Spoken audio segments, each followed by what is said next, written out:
A man accused of robbing a gun store and sending a threatening manifesto to the president has been caught after more than a week on the run. Police captured Joseph Jakubowski earlier today in Readstown, Wisconsin, and we are learning more about that arrest. David Begnaud is with us on the phone now. He's covered this story. David, how did police find him?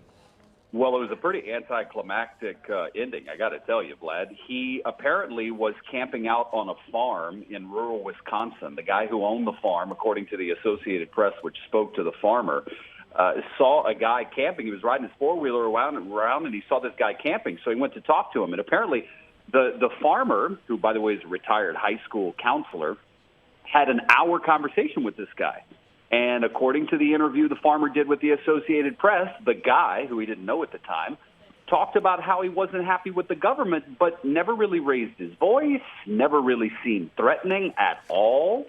And so, and the farmer apparently hadn't been watching the news or reading the headlines because he had no idea that somebody was on the run looking like Joseph Jakubowski. But at any rate, call comes into authorities. They positioned last night. Clearly, Vlad, they knew going into this might be a tip that actually led to something, and they arrested him early this morning. Apparently, Jakubowski didn't put up any kind of a fight. He just surrendered. But again, this is a guy who had, according to the local sheriff, 18 weapons on him, including at least 2 M16s, 2 gun silencers, and ammunition. So he sends a rambling note to the president about 2 weeks ago, has a friend videotape him do it, then allegedly breaks into a gun shop, steals all these weapons, then burns his vehicle and disappears.